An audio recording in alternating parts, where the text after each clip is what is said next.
नमस्कार दोस्तों, स्वागत है आपका आपके अपने चैनल टीम शिक्षा में। मैं आपका मित्र आपका हार्दिक अभिनंदन करता हूं।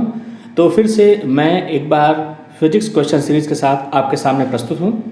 दोस्तों, इसके पहले मैंने जितनी भी सीरीज़ कराई हैं डिस्क्रिप्शन में मैंने लिंक शेयर कर दिया है, तो आप जाएं और उनको जाके देखें। इससे आपका फिजिक्स कंप्लीट रिवाइज हो जाएगा। प्रीवियस ईयर कुछ क्वेश्चंस रह गए थे जो मैं अभी कवर करा रहा हूं, और बहुत जल्द ही जब क्वेश्चन सीरीज समाप्त हो जाएगी तो मैं रेगुलर बेसिस पे आपको टॉपिक पढ़ाऊंगा। तो चलिए, आपका ज़्यादा समय न लेते हुए आज की सीरीज हम स्टार्ट करते हैं। ये हमारे कुछ क्वेश्चंस ऑफ द डे होते हैं जिनके बारे में हम बाद में डिस्कस करेंगे। चलिए पहले प्रश्न से शुरू करते हैं। लैम्बर्ट्स नियम संबंधित है। देखिए, जो लैम्बर्ट्स का लॉ है वो रोशनी मतलब लाइट के लिए सत्य है, प्रकाश के लिए सत्य है। अक्सर ये क्वेश्चन पूछा जाता है कि लैम्बर्ट्स लॉ किसके लिए सत्य है, तो प्रकाश के लिए सत्य है। देखिए दोस्तों, लैम्बर्ट्स लॉ पढ़ने की ज़रूरत नहीं है। इसमें होता ये है लैम्बर्ट्स लॉ के हिसाब से कि अगर एक मोनोक्रोमेटिक लाइट होती है और वो एक समांगी मिश्रण में प्रवेश करती है, तो इसमें जो इसके रेडिएशन की मात्रा होती है और ये जो हमारे पास होमोजीनियस मिक्सचर होता है, जो उसकी मोटाई होती है, वो मोनोक्रोमेटिक लाइट के रेडिएशन में कमी करती है, और यही जो कमी होती है जो रेडिएशन के मात्रा के बराबर हो जाती है। तो कुछ ऐसा है लैम्बर्ट्स लॉ। तो आपको ज़्यादा डेप्थ में जाने की ज़रूरत नहीं है। जनरली रेलवेज बस इतना पूछता है कि लैम्बर्ट्स लॉ किससे रिलेटेड है, तो लाइट से रिलेटेड है। चलिए हम अगले प्रश्न पे चलते हैं। निम्न में से कौन सा नियम इस कथन को मान्यता प्रदान करता है कि पदार्थ न तो बनाया जा सकता है और न ही नष्ट किया जा सकता है। तो देखिए दोस्तों, द्रव्यमान संरक्षण का सिद्धांत इसको कहते हैं। इसको लेवोजिये ने दिया था, इसको लेवोजिये ने प्रदान किया था, बताया था इसके बारे में। उन्होंने बताया था कि अगर हमारे पास कोई क्लोज सिस्टम है, मतलब कोई हमारे पास बंद तंत्र है, तो उसके अंदर का जितना भी द्रव्यमान होता है वो संरक्षित रहता है। तो ये था हमारा द्रव्यमान संरक्षण का नियम। ऊर्जा के संरक्षण का नियम आप जानते हैं कि ऊर्जा न ही उत्पन्न की जा सकती है और न ही ऊर्जा को हम नष्ट कर सकते हैं। ऊर्जा को सिर्फ एक रूप से दूसरे रूप में हम परिवर्तित कर सकते हैं। तो चलिए हम अगले प्रश्न पे चलते हैं। डेसिबल किसकी इकाई है? देखिए, डेसिबल ध्वनि की तीव्रता की इकाई है। जैसे कहते हैं ना कि हमारी जो सुनने की लिमिट है कितनी होनी चाहिए, तो 40 डेसिबल हम बताते हैं, और हम इसको रिप्रेजेंट करते हैं डीबी से। ये साउंड के इंटेंसिटी को नापने के लिए यूनिट है डेसिबल। देखिए, प्रकाश की गति को हम नापते हैं, प्रकाश वर्ष में नाप लेते हैं, और खगोलीय यूनिट के रूप में नाप लेते हैं। प्रकाश के लिए कई हैं, खगोलीय यूनिट के रूप में नाप लेते हैं, और जो रेडियो तरंग की आवृत्ति है उनको तो हम हर्ट्ज में नापते हैं। तो ठीक है मित्रों, चलिए हम अगले प्रश्न पे चलते हैं। रेडियो तरंगों को प्रतिबिंबित करने वाली वायुमंडलीय परत को कहा जाता है। देखिए, ये हमारी अर्थ है, इसके ऊपर हमारा होता है क्षोभ मंडल, इसके ऊपर हमारा आता है समताप मंडल, समताप मंडल के ऊपर आता है मध्य मंडल, मध्य मंडल के ऊपर आता है आयन मंडल, और आयन मंडल के बाद आता है हमारा बहिर्मंडल। तो जो हमारा आयन मंडल होता है, जिसको हम इंग्लिश में कहते हैं आयनोस्फीयर, आयनोस्फीयर में क्या होता है कि हमारे चार्ज पार्टिकल्स होते हैं, और जब हम कोई रेडियो सिग्नल भेजते हैं तो ये रेडियो सिग्नल आयनोस्फीयर में जाते हैं, उन चार्ज पार्टिकल से टकराते हैं, और फिर जिस सेंटर पे उन सिग्नल्स को जाना होता है वो वहाँ से ट्रांसमिट कर दिए जाते हैं। तो ये कुछ रेडियो तरंगों का सिद्धांत होता है। तो चलिए हम अगले प्रश्न पे चलते हैं। क्रायोजेनिक्स एक विज्ञान है जिसके साथ काम करना। देखिए, क्रायोजेनिक्स क्या होता है कि बहुत कम तापमान पे, आप ये कह लीजिए कि इतना कम तापमान होता है कि उस पर पानी बर्फ़ बन जाता है। तो हम क्रायोजेनिक्स साइंस का इस्तेमाल रॉकेट टेक्नोलॉजी में करते हैं, रॉकेट टेक्नोलॉजी में करते हैं, और सैटेलाइट टेक्नोलॉजी में करते हैं, सैटेलाइट टेक्नोलॉजी में करते हैं, और मिसाइल टेक्नोलॉजी में करते हैं। क्योंकि दोस्तों देखिए, जो ये रॉकेट होता है या जो मिसाइल होती हैं, हम इसको इतनी हाइट पर छोड़ते हैं कि क्या होता है कि वहाँ पे हमारा वायुमंडल नहीं होता है, और टेम्परेचर वहाँ पे बहुत कम होता है। तो अगर वहाँ पे अगर हम कोई सिंपल मैकेनिज़्म इस्तेमाल करेंगे तो बहुत ज़्यादा ठंडा हो जाने के कारण हमारी मशीनरी ब्रेक डाउन हो जाएगी, काम करना बंद कर देगी। इसीलिए हम लोग क्रायोजेनिक्स साइंस का इस्तेमाल करते हैं और ये आज की हमारी लेटेस्ट टेक्नोलॉजी है जिस पे हर देश कार्य कर रहा है और भारत में इस क्षेत्र में आ चुका है। तो चलिए हम अगले प्रश्न पर चलते हैं। द्रव्यमान ऊर्जा संबंध का परिणाम है। देखिए, सापेक्षता का विशेष सिद्धांत मतलब स्पेशल थ्योरी ऑफ रिलेटिविटी जो है वो द्रव्यमान ऊर्जा संरक्षण का बताती है सिद्धांत। जो आपने फार्मूला देखा होगा E = mc², वो ये बताता है कि हम द्रव्यमान को ऊर्जा में कन्वर्ट कर सकते हैं। लेकिन मित्रों, ये थ्योरेटिकली बताया गया है, अभी प्रैक्टिकली प्रूवन नहीं है। तो बस हमको सिर्फ इतना से मतलब रखना है कि जो हमारा द्रव्यमान ऊर्जा संरक्षण का जो सिद्धांत होता है वो किससे रिलेटेड है, तो वो सापेक्षता का विशेष सिद्धांत से रिलेटेड है। देखिए, विशेष आप जरूर ध्यान रखिएगा क्योंकि देखिए एक ऑप्शन में यहाँ पे सामान्य भी दिया है, तो जनरल थ्योरी नहीं, स्पेशल थ्योरी ऑफ रिलेटिविटी इसका आंसर होगा। तो चलिए हम अगले प्रश्न पर चलते हैं। निम्नलिखित में से किसका उपयोग बहुत कम समय अंतराल को मापने के लिए किया जाता है। देखिए, उसके लिए हम एटॉमिक क्लॉक मतलब कि परमाणु घड़ी का इस्तेमाल करते हैं। ये घड़ी इतनी ज़्यादा इसका प्रिसिशन होता है कि ये समय के बहुत से छोटे हिस्से को, जैसे कि हम नैनो सेकंड की बात करते हैं, उसको भी मेज़र कर सकता है। इसका इस्तेमाल हम सैटेलाइट्स में करते हैं क्योंकि मित्रों देखिए, सैटेलाइट में अगर हमारी एक घड़ी लगी है और एक हमारी अर्थ पे घड़ी होती है तो दोनों में सिंक्रोनाइज करने में साइंटिस्ट को प्रॉब्लम आती थी। लेकिन जब से एटॉमिक क्लॉक बन गई है तो सिंक्रोनाइजेशन लगभग इक्वल हो जाता है और हमें परफेक्टली टाइम के बारे में पता चलता है। देखिए, अगर हमारा टाइम सिंक्रोनाइजेशन नहीं होगा तो हमारा सारा का सारा डेटा जो सैटेलाइट से अर्थ पे आता है या जो हम अर्थ से सैटेलाइट पे भेजते हैं मिसमैच हो सकता है।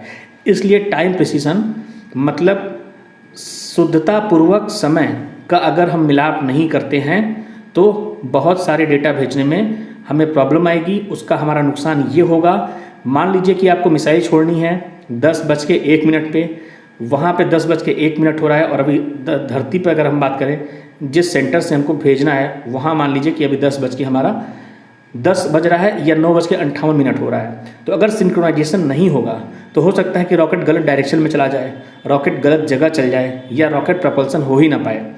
इसलिए टाइम सिंक्रोनाइजेशन का बड़ा महत्व है और इसके लिए हम एटॉमिक क्लॉक का इस्तेमाल करते हैं।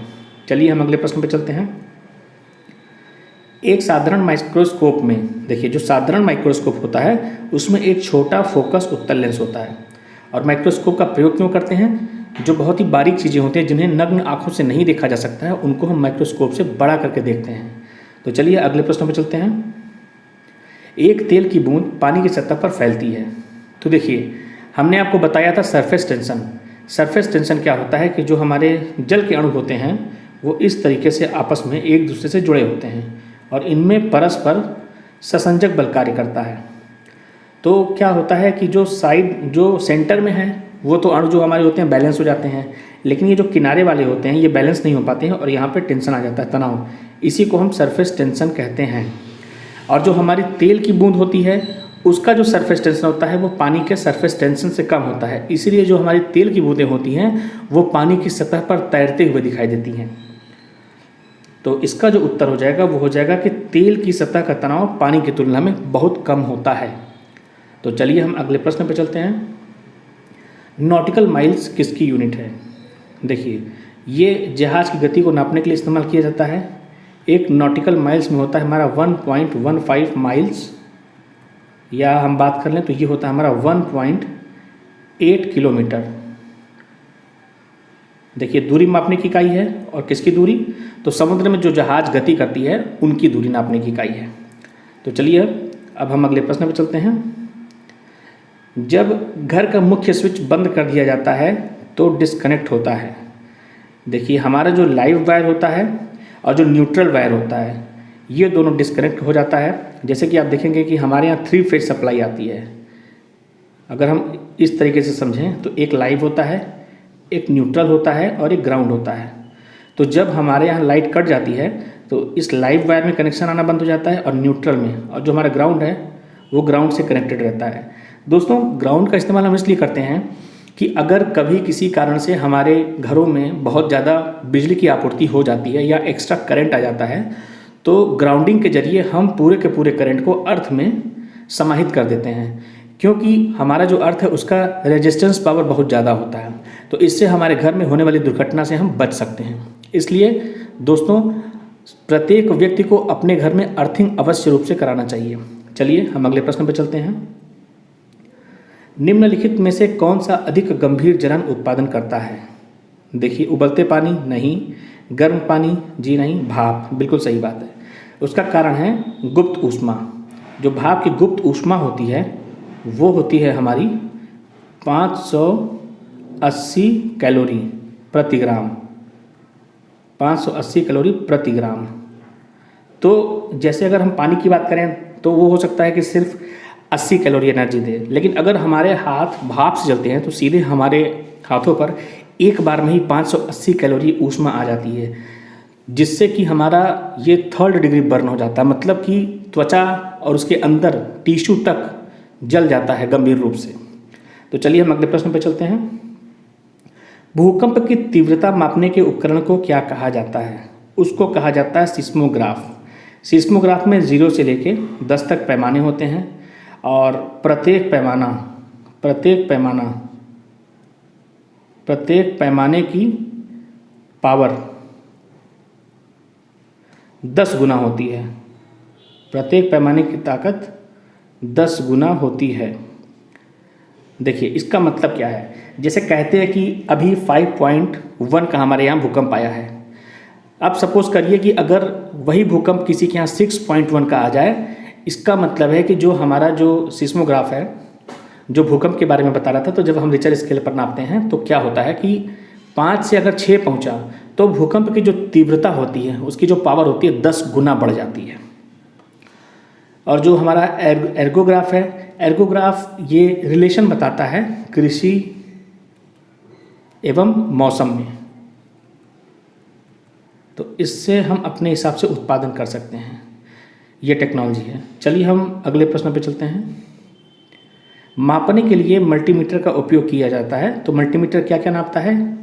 करंट भी नापता है, वोल्टेज भी नापता है और प्रतिरोध भी। तो इसका उत्तर हो जाएगा उपरोक्त सभी। तो चलिए हम अगले प्रश्न पर चलते हैं। विभिन्न रंगों में सफ़ेद प्रकाश को विभाजित करने के लिए निम्न में से किसका उपयोग किया जाता है? देखिए, हम प्रिज्म का उपयोग करते हैं। आप एक प्रिज्म लीजिए, उसमें से एक श्वेत प्रकाश को जब आप गुजारेंगे तो ये 7 रंगों में विभाजित हो जाएगा और इस घटना को हम कहते हैं वर्ण विक्षेपण की घटना। वर्ण विक्षेपण, इसी को इंग्लिश में कहते हैं डिफ्रैक्शन। देखिए, जो उत्तल लेंस होता है ये दूरदृष्टि के लिए इस्तेमाल करते हैं। जो अवतल लेंस होता है ये निकट दृष्टि दोष के लिए इस्तेमाल करते हैं। चलिए हम अगले प्रश्न पे चलते हैं। बिजली का उत्पादन करने के लिए इस्तेमाल किए जाने वाले परमाणु रिएक्टर आधारित हैं परमाणु विखंडन पर, लेकिन हम क्या करते हैं कि इसको हम नियंत्रित अभिक्रिया कराते हैं। इसमें हम कैडमियम की रॉड का इस्तेमाल करते हैं और मॉडरेटर के रूप में हम भारी जल और ग्रेफाइट की छड़ों का इस्तेमाल करते हैं। देखिए, मॉडरेटर की अगर हम बात करें, मॉडरेटर के रूप में ग्रेफाइट प्लस भारी जल का इस्तेमाल किया जाता है। देखिए, जो मंदक होते हैं उनका मुख्य काम ये होता है कि अगर उस रिएक्शन में से हमारे न्यूट्रॉन निकलते हैं और एक न्यूट्रॉन 3 अलग न्यूट्रॉन को एक्साइट करता है और इसी तरीके से एक श्रृंखला अभिक्रिया प्रारंभ हो जाती है, तो हम मॉडरेटर का इस्तेमाल करते हैं और जो हमारा 3 न्यूट्रॉन उत्पन्न होता है उसमें से वो क्षण जो होती है कैडमियम की, 3 में से 2 न्यूट्रॉन को सोख लेती है और सिर्फ 1 न्यूट्रॉन को आगे जाने देती है। तो इससे फ़ायदा क्या होता है कि हमारा श्रृंखला अभिक्रिया नियंत्रित तरीके से होता है और हमको जिस मात्रा में विद्युत आपूर्ति मतलब ऊर्जा की आवश्यकता होती है, हम अपनी ऊर्जा उत्पादन क्षमता करते हैं। तो चलिए हम अगले प्रश्न पर चलते हैं। प्रकाश के फैलाव का अध्ययन करने के लिए निम्न में से किस उपकरण का प्रयोग किया जाता है? स्पेक्ट्रोमीटर का प्रयोग किया जाता है। देखिए, टेलीस्कोप का आपको पता ही है, दूर की वस्तुओं को देखने के लिए, दूर की वस्तुओं को देखने के लिए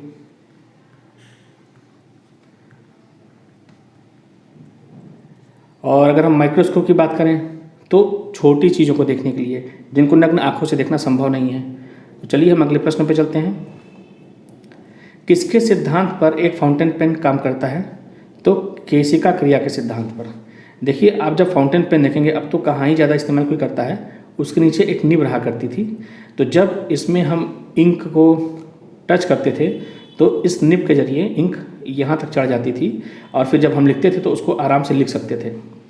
तो ये केशिकत्व की क्रिया पे कार्य करती है। देखिए बर्नौलीज थ्योरम मैंने आपको बताया ही था कि अगर कोई पाइप है और उस पाइप में अगर धारा रेखीय प्रवाह हो रहा है तो प्रत्येक बिंदु पर उसकी एकांक आयतन में जो ऊर्जाएं होती हैं, जैसे गतिज ऊर्जा, स्थितिज ऊर्जा और दाब ऊर्जा, उनका जो योग होता है वो नियत होता है। तो चलिए हम अगले प्रश्न पर चलते हैं। पाइकोनोमीटर एक उपकरण है जिसका प्रयोग किसको मापने में किया जाता है? घनत्व को मापने में करते हैं। देखिए जो उच्च तापमान है वो हम पाइरोमीटर के जरिए नापते हैं। पाइरोमीटर उच्च तापमान को मापने के लिए प्रयोग करते हैं। भूकंप की तीव्रता अभी मैंने बताया सिस्मोग्राफ के द्वारा मापते हैं। सिस्मोग्राफ। और ये जो सौर विकिरण की तीव्रता है इसको भी हम पाइरोमीटर के जरिए ही मेजर करते हैं। तो चलिए हम अगले प्रश्न पे चलते हैं। रिमोट सेंसिंग डिवाइस का इनबिल्ट सोर्स क्या होता है? अवरक्त किरणें, इंफ्रारेड रेज।